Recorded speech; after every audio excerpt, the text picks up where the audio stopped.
En esta oportunidad tenemos a nuestro compañero coach Rubén Palacios. Tengo el honor de presentarlos.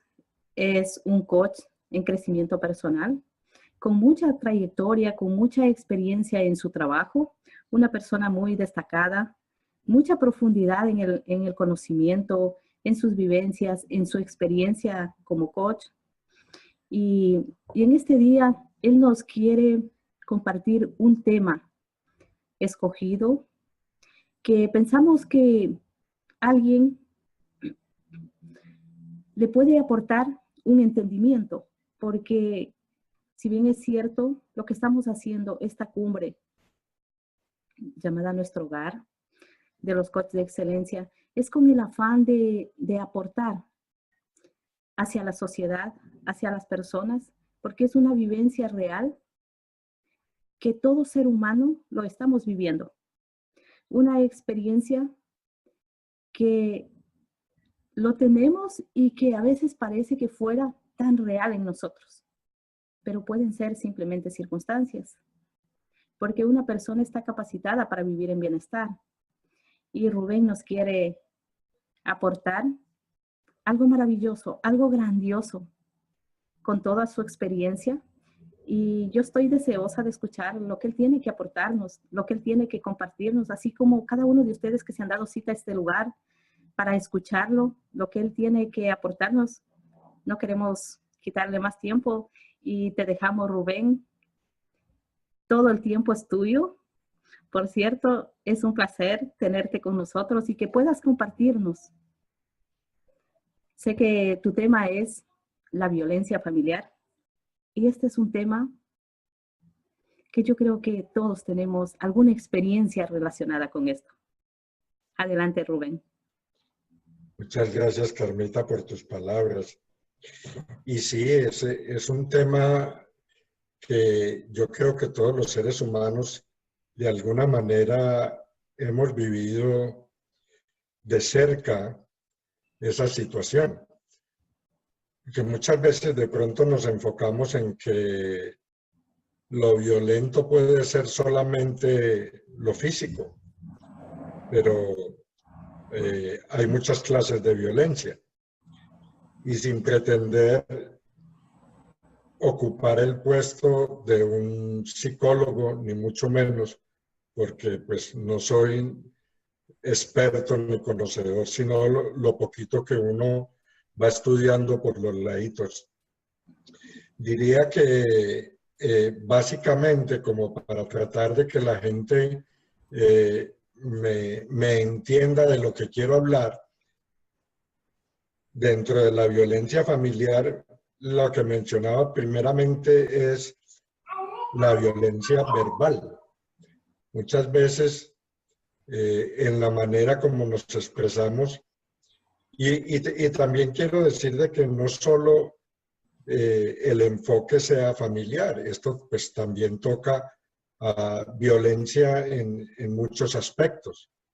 No necesariamente tiene que ser en el círculo exclusivo de la familia. Pero empleamos la violencia cuando nos referimos en forma brusca, exagerada u ofensiva hacia otra persona.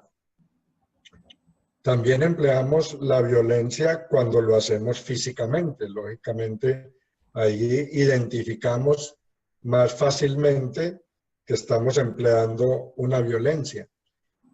También hay otra que es muy común y de la que no se procura no hablar mucho, porque la mayoría de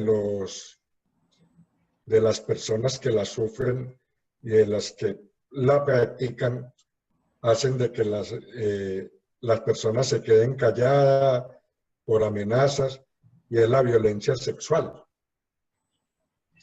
donde les dicen: si tú dices esto, te va a pasar esto o aquello, no le puedes decir esto a nadie, esto es un secreto, etcétera, etcétera. Y está para mí en considerar también lo que es la violencia psicológica, la que se hace con el ánimo de influir sobre la otra persona, pero que no está básicamente contemplada o que se soslaya apenas por los laditos en una de las tres anteriores.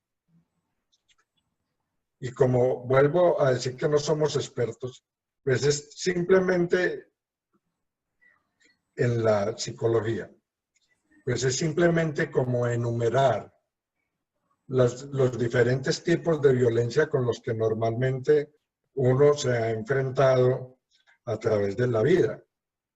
Ahora, dentro de eso, nosotros hemos identificado a dos tipos de personas, el victimario y la víctima. O sea, la persona que se encarga de producir ese efecto en las personas y la persona que se encarga de sufrir lo que le están haciendo.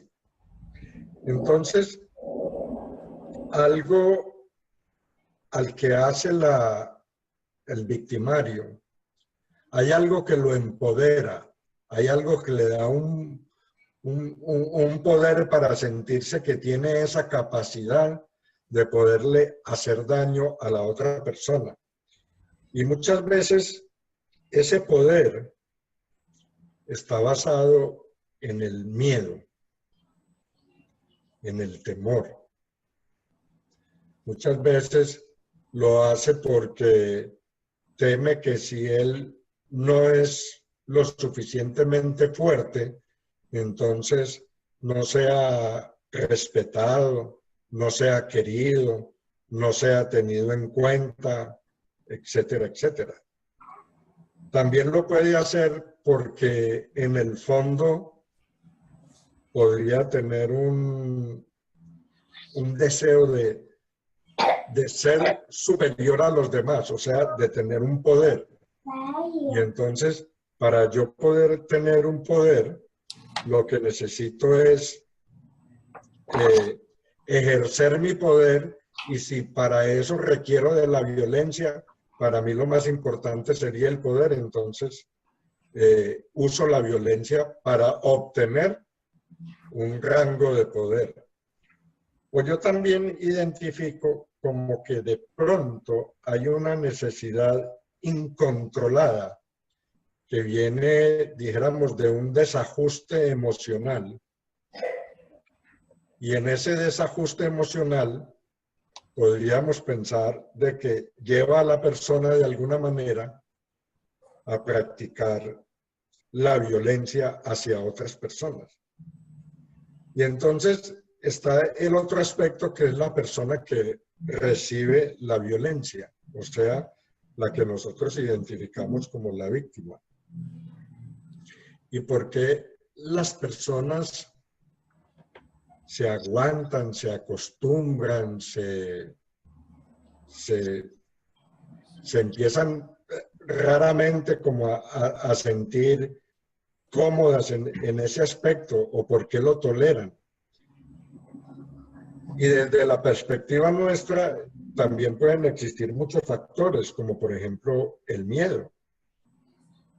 Tengo miedo de decir lo que me está pasando porque me tiene amenazado. Y si lo digo, ¿quién sabe qué me va a pasar? Entonces está en otros casos, por ejemplo, la impotencia.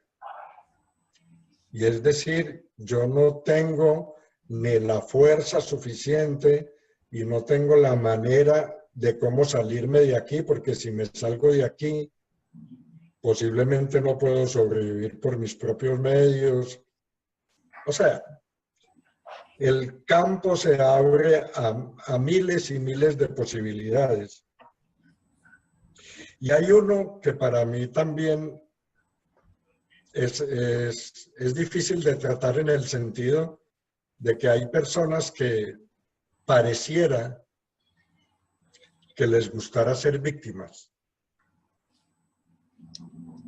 y vivieran bajo, es que yo soy una víctima, a mí me tocó esta vida dura, difícil, Y pues yo me lo tengo que soportar porque no tengo otra opción. Yo me acuerdo que a mi madre vivía bajo los conceptos con los cuales fue educada. Y en la casa, cuando éramos niños, pues hubo violencia porque mi papá, que era un ser humano excepcional hasta que se tomaba un trago, y cuando se tomaba un trago se transformaba en una bestia. Y la mamá le decía simplemente pues que eso había que aceptarlo porque pues no había otra posibilidad. Y pasaron demasiados años hasta que pues, ya dejó de existir la abuela y pasó el tiempo y un día mi mamá tomó la conciencia de que no tenía que seguir aguantando eso y algún día se separó. Pero todo esto y mucho más ampliado, por supuesto, está dentro del campo de la psicología. Ahora vamos a enfocarnos nosotros como coaches, qué es lo que hacemos. Nuestra presentación está basada en cómo vemos esto bajo la luz de los 3 principios para nosotros. Este es un coaching un poco diferente o diferente a lo que normalmente la gente conoce como coaches. Y yo quisiera empezar por decir que en algún momento de la historia alguien puso etiquetas a todo. Y yo usé 2 etiquetas ahora. La una de victimario y la otra de víctima. En algún momento de la historia a alguien se le ocurrió decir, el que vive este proceso ejerciendo la violencia es un victimario. Y se le ocurrió decir de que el que sufría de este proceso era la víctima. Y ya muchas veces, ya a partir de ahí, todos los que de alguna manera aceptamos ese concepto como totalmente válido, le dimos vida a ese concepto, a esa etiqueta, pues ya quedamos marcados con que, yo soy una víctima o yo soy el victimario. Pero en realidad, en la esencia de la vida, ¿qué es lo que ha pasado? Que el ser humano se ha habituado a muchas cosas. Y entre las cosas que se habituó fue a tener ciertos conceptos que los dio por válidos y los creyó de tal manera que ahora la vida le presenta como si no tuviera oportunidad de hacer nada diferente. Y yo me quiero apoyar mucho en el libro de Los 3 principios de Jack Pransky, que lo recomiendo profundamente,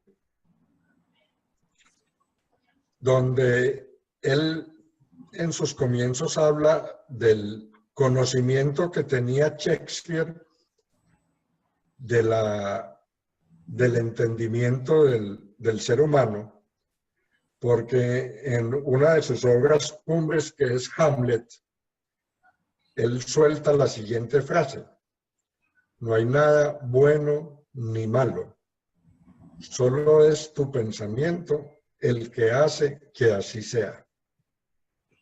Y yo sé que esto no le va a gustar a mucha gente, porque tenemos el hábito de creer que hay cosas buenas y que hay cosas malas. Y lo primero que va a saltar a la palestra sería decir, pero ¿cómo usted va a decir que no es malo robar? ¿Cómo va a decir que no es malo matar? ¿Cómo va a decir que no es malo la infidelidad, etcétera, etcétera? Y ponga la lista de ahí para adelante de todas las cosas que los seres humanos catalogamos como malas. Y a mí me gustaría que la gente tratara al menos por un momento de aquietar esos pensamientos que lo llevan a uno a estar todo el tiempo juzgando. Y que a propósito le quiero recomendar a todas las personas una película excepcional que se llama La Cabaña. La consiguen gratis en internet. El que desee y si no lo encuentra, al final va a aparecer una información de dónde me pueden contactar y yo con mucho gusto les voy a facilitar el link de esa película. Tiene mucho que ver con lo que yo quiero expresar hoy. Y los invitaba a hacer una exploración respecto al bien y el mal. Nosotros, lo poco que podemos hacer respecto a la imagen que tenemos los seres humanos de que existe un ser superior, de que existe una inteligencia, de que existe algo que ha puesto las cosas también puestas en el universo. Entendemos de que existe una inteligencia universal que ha hecho cosas maravillosas, como por ejemplo el universo como tal, como por ejemplo el cuerpo humano. El cuerpo humano, donde es una cosa, es un milagro de vida, es una cosa que la ciencia todavía por varios decenas de años llevan estudiando y estudiando y cada vez salen más maravillados y cada vez descubren más acerca de lo que es la maravilla del cuerpo humano. Y si nosotros vemos por encimita lo que es el universo y vemos cómo nuestro planeta gira alrededor de una esfera, sigue un camino, va girando en este sentido y va girando en este otro sentido. Y uno no entiende cómo una cosa tan sumamente pesada como esta se pueda sostener. Y no entiende cómo el universo, ahora que nos han mostrado toda esa infinidad de planetas, de estrellas, de galaxias, de todas esas cosas, cómo funcionan tan a la perfección. Y es una maravilla, o sea, uno podría deducir simplemente como si eso fuera un reloj, y uno dice, bueno, si yo veo ese reloj, debe ser que en alguna parte tuvo que existir un relojero para que eso funcione tan perfecto. Pero si uno estudia un poquitico más o se mete un poquitico más en la profundidad de ese conocimiento, se da cuenta que en el universo están sucediendo constantemente explosiones. Y esas explosiones que suceden en el universo sueltan pedazos inmensos, grandísimos, de partes de un planeta, de una estrella, de una cosa de esas. Y eso sale disparado y se choca contra algo y lo destruye.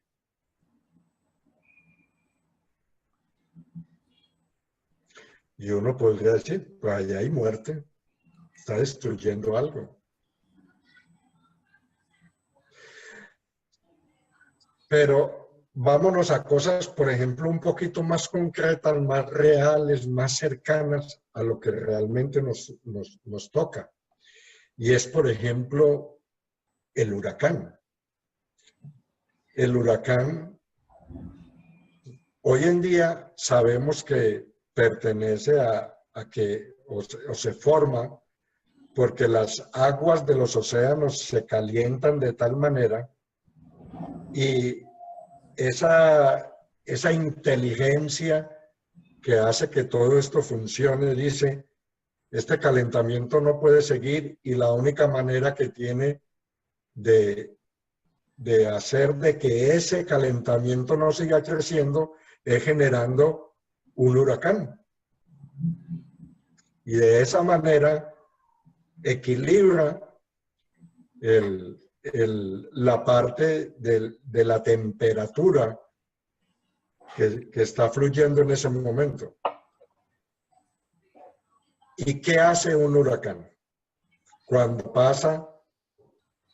empieza a recorrer y va pasando por todas partes. ¿Cuántas muertes genera? ¿Cuánta destrucción genera? Y entonces podríamos decir, ¿y quién hizo que se generara el huracán? Siguiendo con otro ejemplo, está por ejemplo un volcán. Es algo que se da en la naturaleza, que no tendría explicación de por qué está en la naturaleza. Pero por mencionar solamente para las personas de otros países que no tengan conocimiento de esto, en mi país, Colombia, erosionó un volcán y un solo golpe mató 25,000 personas.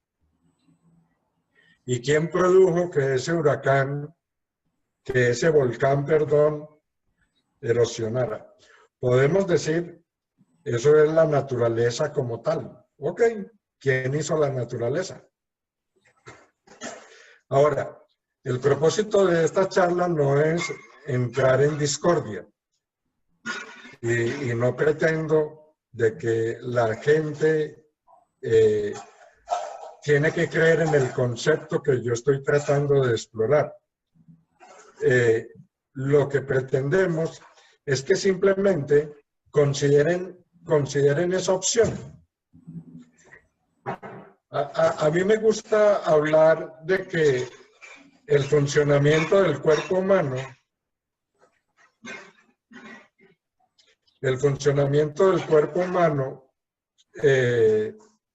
tiene mucho que ver con esa sabiduría interior. Yo no tengo que hacer absolutamente nada para controlar que mi sangre fluya por todo el universo, por todo mi cuerpo.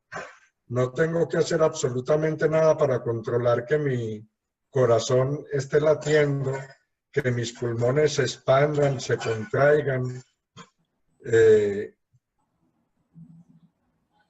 mi hígado produzca las enzimas que tiene que producir, que mi riñón haga el trabajo que tiene que hacer, etcétera, etcétera. Y yo pienso en que, por ejemplo, una de las personas, si no la más, que nosotros hemos considerado como de los malos, que fue Hitler, y esa persona, todo su organismo le funcionaba perfectamente. O sea, él no tenía que controlar que su sangre corriera, que su corazón latiera, que sus pulmones se expandieran.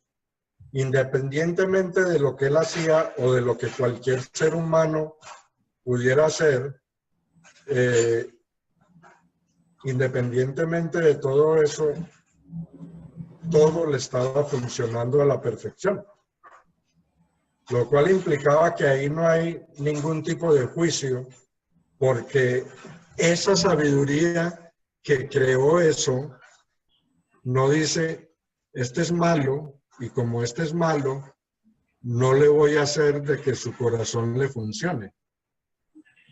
O como este es malo, él se va a tener que encargar de que sus pulmones se expandan o se contraigan. O como este es malo, su riñón voy a hacer que no le haga la función que tiene que hacer. Entonces, allí lo que encontramos es que no hay juicio. Y donde no hay juicio es porque algo está diciendo de que Shakespeare, cuando hizo esa frase, tenía razón, que no había nada bueno ni malo. volviéndome a apoyar en el mismo libro, él dice que la premisa de la cual quiere partir él para decir en qué está basado su libro, es que no hay nada, él utiliza la palabra malo y a mí me gustaría cambiarla por dañado, que dice, no hay nada dañado dentro de ti que tu parte sana no pueda arreglar. Y ahí entramos en otro concepto bien interesante. Que alguien que esté sufriendo los efectos de la víctima diga, y es que yo tengo una parte sana. ¿Y cuál es esa parte sana que yo tengo? ¿Y dónde está? Porque esa parte sana no me arregla la parte dañada que tengo. Y ahí es donde entramos nosotros a explicar de que tenemos algo que es nuestra esencia.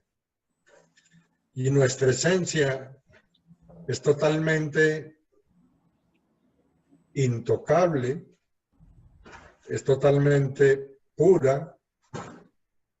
Allí es donde reside la paz, la tranquilidad, el sosiego, la calma, el bienestar. Y esa es una parte a la cual no estamos habituados a reconocer dentro de nosotros. Y como no estamos habituados a reconocer, vemos simplemente y todo el tiempo la parte que para nosotros está dañada. Tengo una inquietud y, bueno, voy a tomarme el atrevimiento, ¿no? No, claro que sí. Como tu público, de escucharte hablando. Y es realmente, lo sentimos así, lo sentimos como algo dañado. ¿Cómo podrías explicarnos cómo yo puedo saber que no es algo que está dañado? Porque evidentemente una persona que es maltratada, de acuerdo a las creencias, la forma que nos han enseñado, yo siento, o puede decir yo siento que tengo un malestar. Tengo un malestar, como puedo decir, me siento enojada, o me siento triste, o me siento confundido con todo lo que está pasando, con el maltrato que yo estoy recibiendo. La persona puede sentirse en este caso y puede decir, ¿cómo puede decirme usted si yo lo estoy sintiendo? ¿Por qué yo lo estoy sintiendo? Si nos puedes explicar un poquito de eso. ¿Por qué estoy sintiendo lo que yo estoy sintiendo? Ese malestar del maltrato. ¿Por qué yo lo estoy viendo el maltrato como algo que sí está en mí o que sí me está dañando, que sí me está haciendo daño, a pesar de lo que tú explicas, que tenemos una resiliencia tan natural e innata que todo nuestro cuerpo se va regenerando, está todo cambiando, como todas las cosas de la naturaleza. El ser humano es totalmente igual. O sea, ¿por qué siento ese ataque? ¿Por qué se siente así? Sí, muy buena pregunta. Cuando nosotros hablamos en un comienzo de los 3 principios, en el ser humano, la experiencia del ser humano nos dice que nosotros no tenemos una manera diferente de experimentar la vida que no sea a través de nuestro pensamiento. A través de nuestro pensamiento, nosotros tenemos lo que vivimos como experiencia de la vida. Y nuestra conciencia nos permite o hace que nosotros veamos nuestro pensamiento como algo real. Es difícil para uno explicarle a la gente de que el mundo es ilusorio. Nosotros vivimos en una ilusión, porque hemos estado, de alguna manera, hemos estado mirando en la dirección equivocada. A nosotros desde un comienzo no nos explicaron que nosotros teníamos un espíritu y que ese espíritu tiene la conformación de algo que es totalmente intocable, que a ese espíritu nunca le pasa nada, porque todas nuestras experiencias están basadas en nuestro pensamiento. Si a todos los seres humanos nos quitaran el pensamiento, lo único que quedaría sería nuestra esencia. O sea, quedaría la paz, la tranquilidad, el bienestar. Entonces, obviamente que hay cosas que son reales. Cuando alguien me maltrata y yo recibo un golpe, el golpe me duele, eso es real. Y eso no lo podemos negar. Eso es real. Lo que no es real es lo que piense yo acerca del golpe. ¿Por qué me están dando ese golpe? ¿Por qué yo estoy recibiendo ese golpe? La vida tiene un misterio que posiblemente en estos momentos, y no sé si en un futuro nosotros tengamos la posibilidad de entender ciertos misterios de la vida. ¿Por qué a mí me tocó vivir una niñez donde en mi casa había violencia? ¿Y por qué al vecino no le tocó vivir eso? Explicar eso, digamos que puede que alguien tenga una explicación, pero dentro de esa explicación le puede satisfacer a esa persona y no necesariamente nos satisface a nosotros. Pero el hecho de vivir una circunstancia, cualquiera que sea, como es la de recibir un golpe, recibir un maltrato, recibir una agresión, es porque la persona, con su pensamiento, ese hecho, hay una cosa bien importante para hablar acá, y es la transitoriedad de todos los eventos, partiendo desde el mismo pensamiento. Dicen que el ser humano tiene de 60 a 70 mil pensamientos al día, lo cual indica que todos los pensamientos están diseñados para llegar e irse. Igual hay una frase que dice, no hay mal que dure 100 años ni cuerpo que lo resista. Todos los eventos también son transitorios. Nada es eterno en esta vida. Las cosas, por un diseño de esa inteligencia universal, está diseñado para que todo en esta vida pase. Uno no vive eternamente en algo. En algún momento la persona que sufre violencia de alguien, ese victimario o se muere o le pasa algo, o en algún momento de su historia, eso se va a acabar. Entonces, eso habla de una transitoriedad que en mi caso personal, por ejemplo, me sirvió mucho, lo voy a poner como ejemplo. Yo soy muy sensible a los ojos, soy tan sensible que, por ejemplo, para ponerme una gota, eso es un lío abrir el ojo para que la gota caiga, porque el solo caer la gota, ya eso produce en mí un brinco. Y resulta que por la diabetes tengo un ojo afectado y me tuvieron que colocar inyecciones dentro del ojo. Yo que no soporto una gota, ahora la inyección. Entonces, a mí me sirvió mucho pensar en la transitoriedad y en decir, ok, esto va a pasar. Y dije, esto va a pasar, y entonces me echaron unas gotas que obviamente me insensibilizaron, así es que se dice. Insensibilizaron. Lo insensibilizaron. O sea, le pusieron anestesia, etcétera, etcétera, y puso la inyección, se siente un chuzoncito, pero no es algo que uno diga, wow, no lo puedo soportar.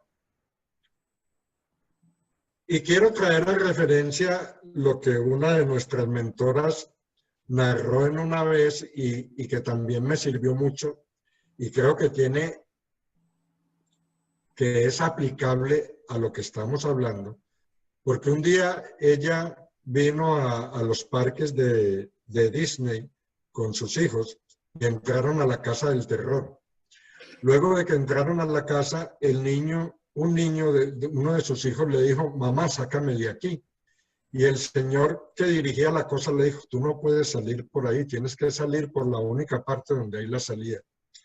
Y la mamá muy inteligentemente, para calmar al niño, le dijo, hijo, en 3 minutos esto va a pasar. Estaba en una casa del terror y el niño estaba aterrorizado. Pero cuando le dijo, en 3 minutos eso va a pasar, algo hizo clic en el niño y dijo, ok, después de 3 minutos ya no voy a sentir miedo. Solo tengo que aguantar 3 minutos. Y no solo eso lo tranquilizó, sino que adicionalmente cuando la mamá vio que el niño estaba más tranquilo, le dijo, hijo, y si te das cuenta, lo que tú estás viendo son hologramas, eso no es real. Y lo que sucedió fue que el niño, ya como estaba tranquilo, disfrutó de eso. Y cuando salieron le dijo a la mamá que lo volviera a pasar por ahí. Entonces, si uno en este momento está recibiendo violencia, y yo sé que va a decir, es que es muy fácil para usted porque a usted no le están dando fuerte en este momento y usted no está sintiendo el dolor.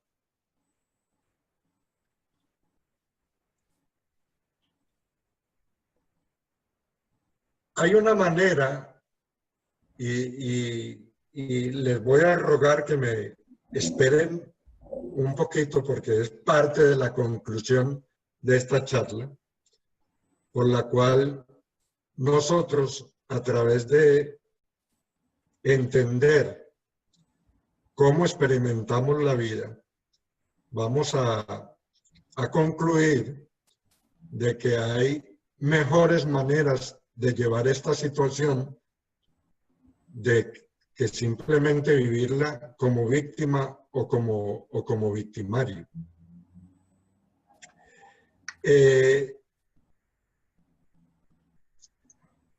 Tú mencionaste en tu pregunta algo que también vale la pena explicar, de por qué hablaste de la resiliencia. Cuando nosotros hablamos de 3 principios, hablamos de mente, conciencia y pensamiento.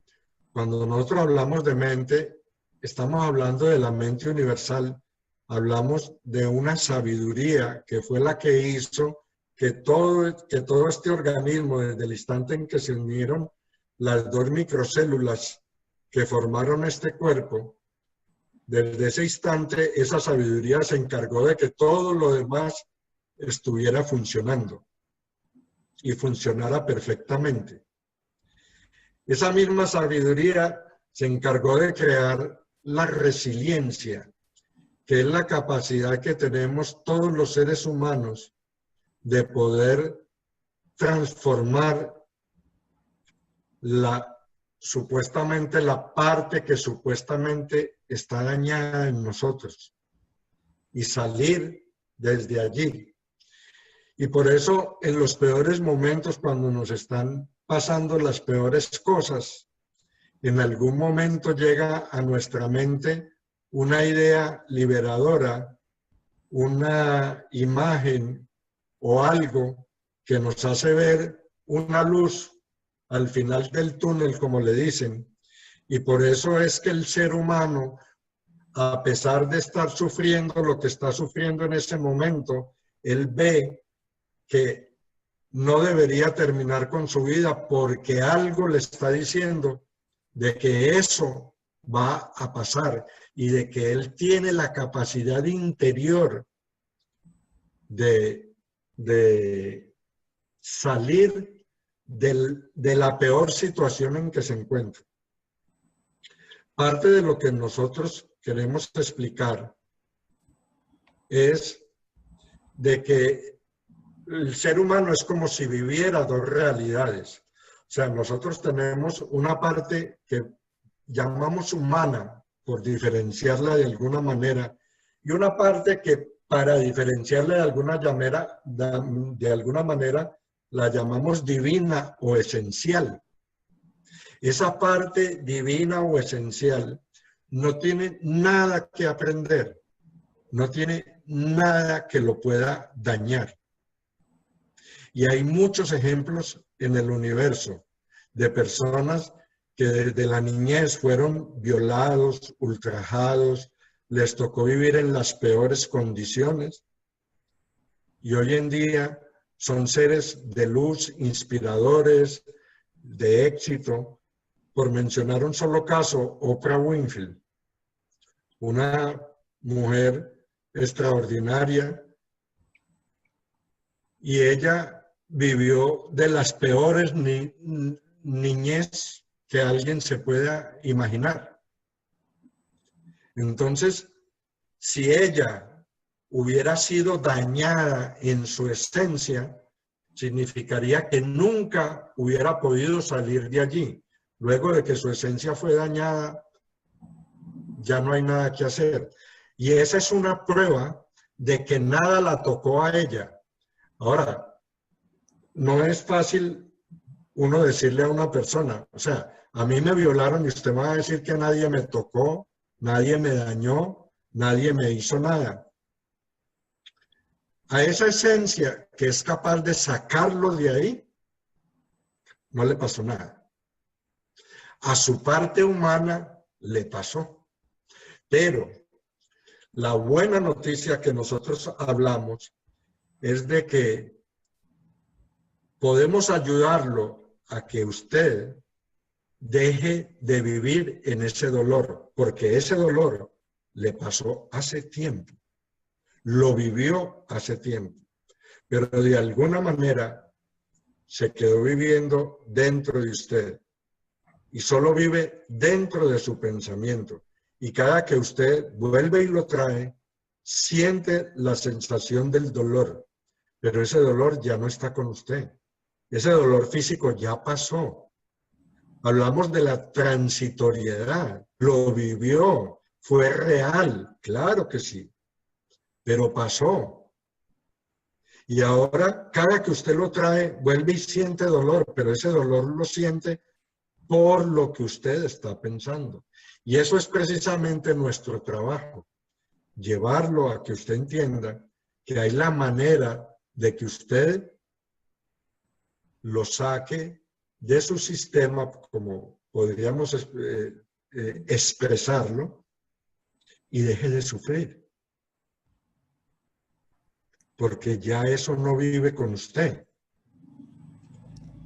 Cuando nosotros hablamos de los tres principios, estamos hablando de algo que es universal. Y cuando nos referimos a algo como universal, queremos decir, primero, de que es permanente.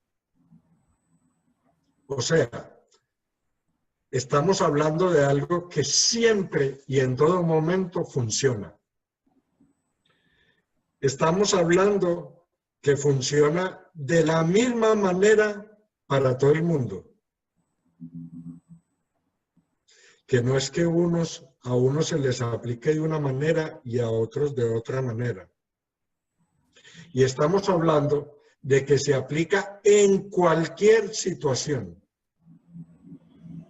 Aún en la situación de violencia del que sufre y el que practica la violencia.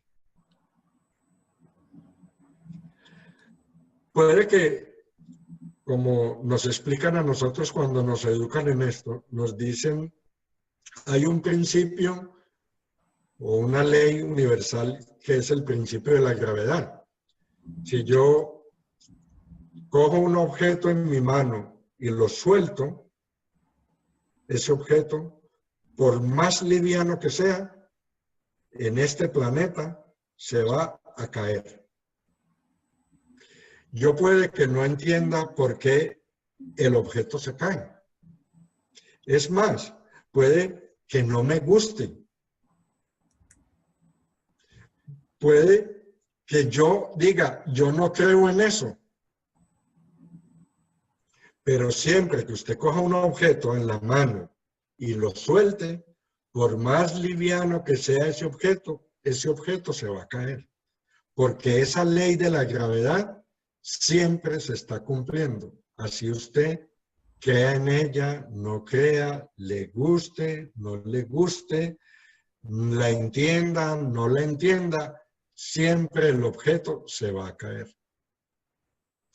Así, de esa misma manera, operan los tres principios de que nosotros hablamos. Y el trabajo de nosotros es llevar a la persona a mirar en esa dirección para que entienda cómo esos tres principios universales siempre están en funcionamiento. Ahora, nosotros somos expresión de una inteligencia suprema. Y como expresión de esa inteligencia suprema,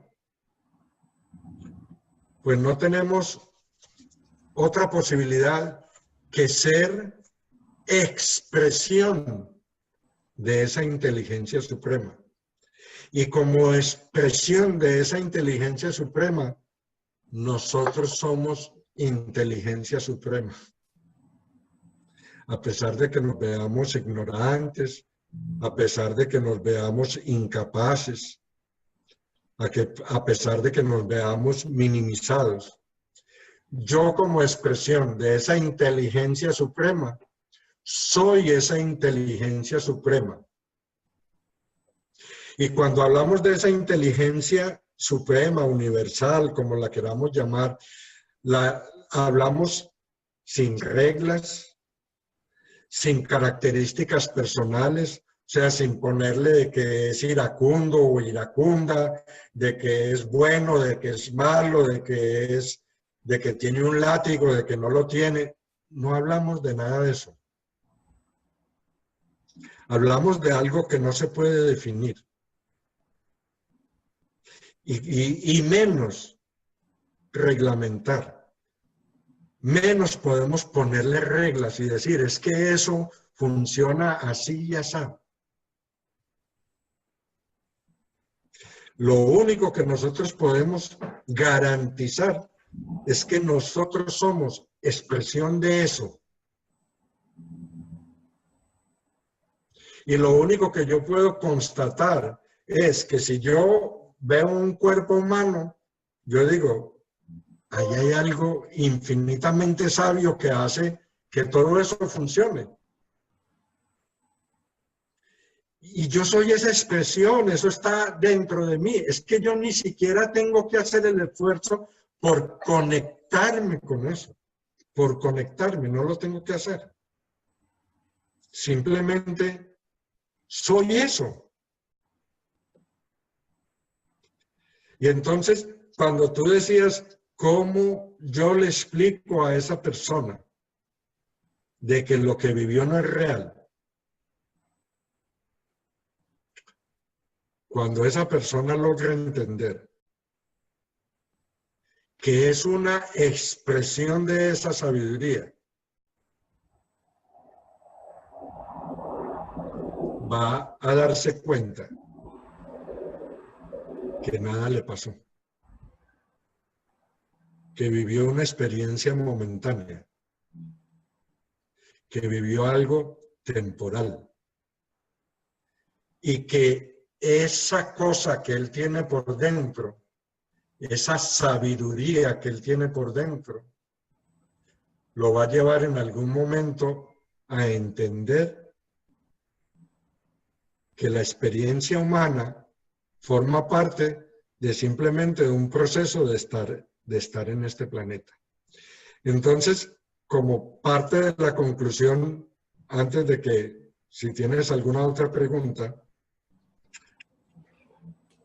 ¿cómo nosotros usamos estos principios y sobre todo inicialmente pues, es imposible en un lapso de tiempo tan corto poder explicar en profundidad cada uno de ellos, pero lo que te podemos decir es que nosotros podemos usar nuestro pensamiento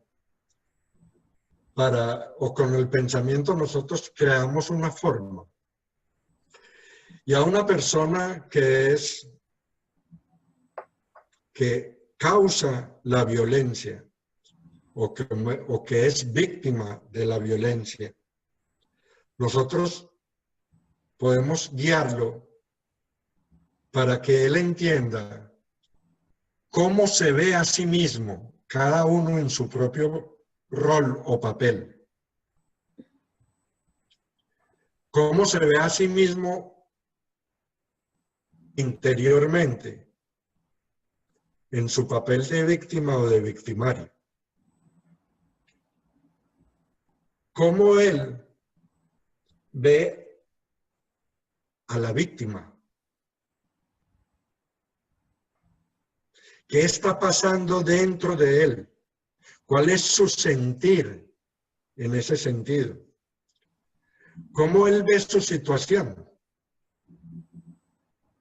Si la ve como algo a lo cual simplemente esa cosa, esa inteligencia, o como lo quieras llamar, lo predestinó a que viviera eternamente esa situación. ¿Cómo ve esa persona su vida?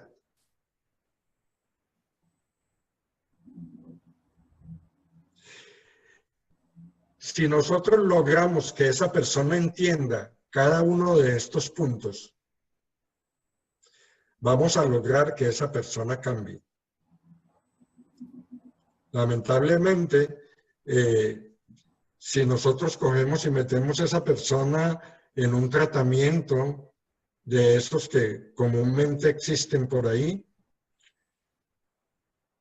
casi que podríamos garantizar que no pase mayor cosa. Pero lo que nosotros sí podemos garantizar es que si nosotros llegamos a la profundidad de que él logre verse a sí mismo, ver su situación, ver su vida, ver la otra persona con un pensamiento diferente. Y no se trata simplemente de cambiarle el pensamiento, se trata de que él se dé cuenta de lo que realmente es, de lo que realmente hay dentro de él. Y creo que de esa manera todo ser humano tiene todas las probabilidades del mundo para cambiar. Muy importante, Rubén, muy importante. Yo sé que este es un tema de mucha profundidad, es un tema muy extenso, pero quiero decirte que es muy enriquecedor y que yo personalmente he podido entender de que todo ser humano tiene la posibilidad, así como podemos decir, todos vivimos la misma experiencia en el mundo, aunque no iguales, pero experiencias similares o nos identificamos en algún momento de nuestra vida en casos similares. El coach es efectivo para toda persona, para toda situación, en todo momento, en todo lugar. No tiene tratamientos, es un fluir natural. Es algo que no tenemos que hacer nada para cambiar ciertas situaciones, si lo podemos llamar, sino simplemente un entendimiento de profundidad a qué es lo que está pasando desde dónde me está generando ese malestar o eso que yo lo estoy llamando problema para entenderlo, y que esto está tal vez a un pensamiento de que la persona pueda entenderlo y pueda decir, aquí está la solución a mi problema.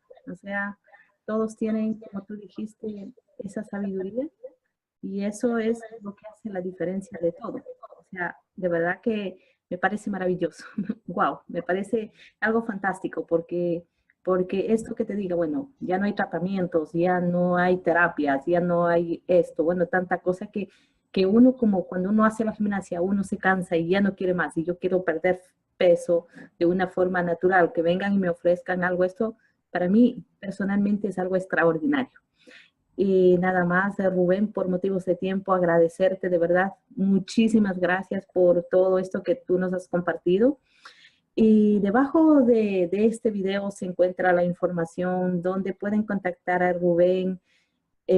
Si tienen preguntas, si quieren tener una sesión con él, donde él pueda aclarar muchos más temas o cualquier expectativa que usted tenga con respecto a este tema u otros temas, que tenga toda la apertura, toda la confianza. Allí se encuentra su correo electrónico, el lugar a donde lo pueden contactar. Y yo creo que Rubén está dispuesto a responder todas las inquietudes que ustedes puedan tener, ¿verdad, Rubén?